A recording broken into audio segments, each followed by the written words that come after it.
when you say strategic merger, and as much as you can share is cool. Like, is one company buying the other company, or is it? Because sometimes it is like, all right, we're going to swap. We're going to form this new company. We're each going to share. I'll have, I don't know, 60% or this, and there's this, and maybe there's investors. So it's fairly even. Or is it, Lawson for the most part is taking leadership, absorbing Workhorse, or maybe it's vice versa? All will come out in the wash in time. We're still sorting some of that out. Let me give you an example right now. I think the sales front is going to migrate onto a Workhorse Lawson platform, but support, service, parts, all of that is going to remain in place by Workhorse and Phoenix.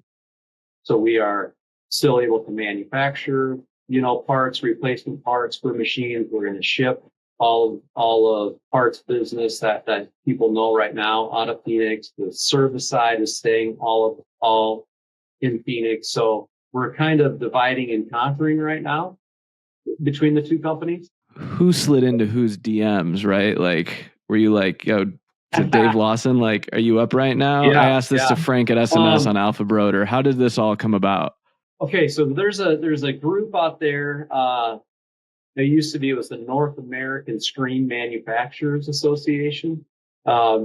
It broke down. It was called NASMA, which I know joined. Great, I was on I was on one call, I think. Okay, yeah, you did come into that. So that is how I met David and Taylor originally.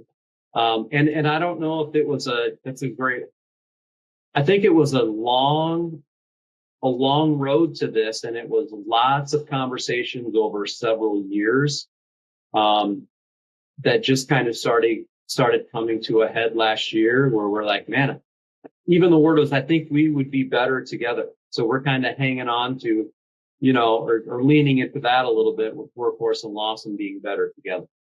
So I don't know if it was ever I don't think there was a pivotal exchange where, hey, are you interested? Should we do this? I think it was a lot of small conversations over the course of a handful of years that really just kind of started catching hold here, in this last year. I think what's interesting is, and Andy Rudman called this out. He said M&A and shops merging and businesses merging will be the thing of this year. So I think for shops listening to this, like, when you think about your exit strategy or your next steps of your business, some of these conversations, they take years. Like, it's not just like, oh, my business is for sale and it's done in 6 months. Tyler, I think what you're saying is, like, this has been us in the same Zoom call for 4 or 5 years, seeing each other quarterly. And, it's like a flirting process, right? Like, this isn't something that just happens overnight. That's exactly how this was. And I think we'll still go through that for the year we're in right now. Like, we are not, I know I said this just took a while to get to here, but it took a while to get to here. It hasn't been, hey, we're here now and we've got every single detail covered and this is exactly what we're doing. We're kind of here now, and it's like, okay, we got to this point.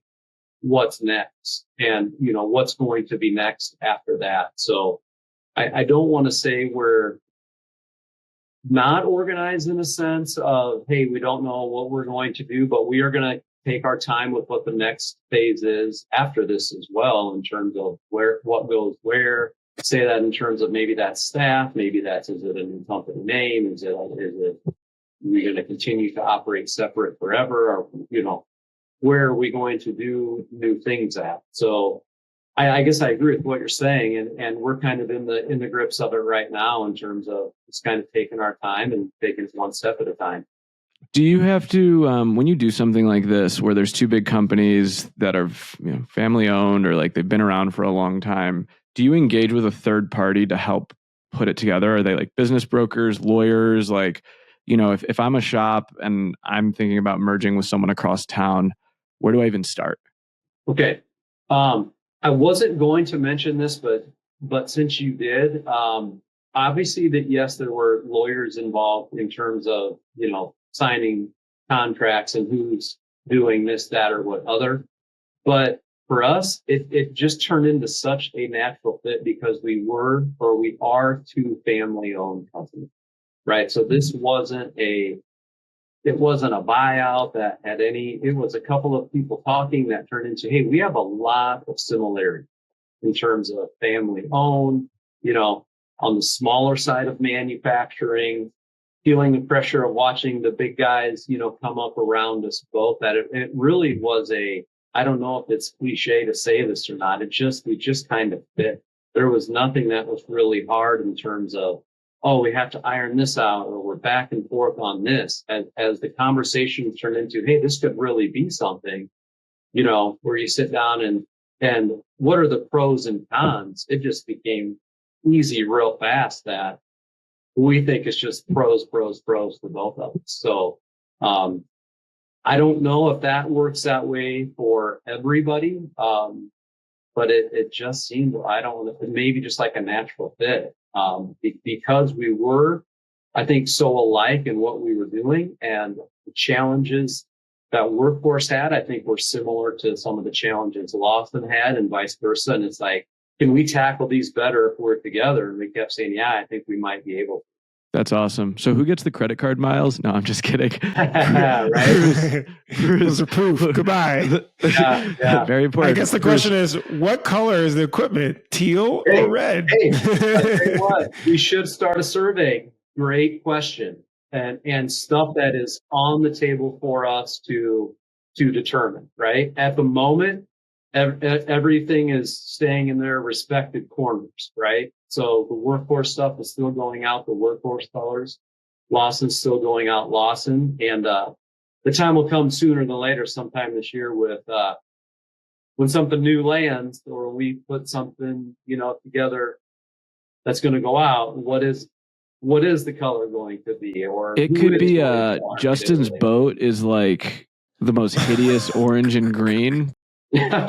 I don't think we're going to mix the two colors. That is in terms of trying to see what happens. Yeah. No? Okay. Sorry, Justin. I was rooting for you. I tried. Hey, look, maybe we could. I don't know what.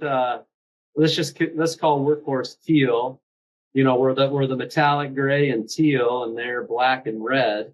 I don't know what teal and red combined. What does that make? Brown, but that's not a press we want to talk about. Okay, right on. Yeah. No, this is. Thank you for being open about this, because I think lots of shops listening to this can relate or are thinking about this, and how do they even start?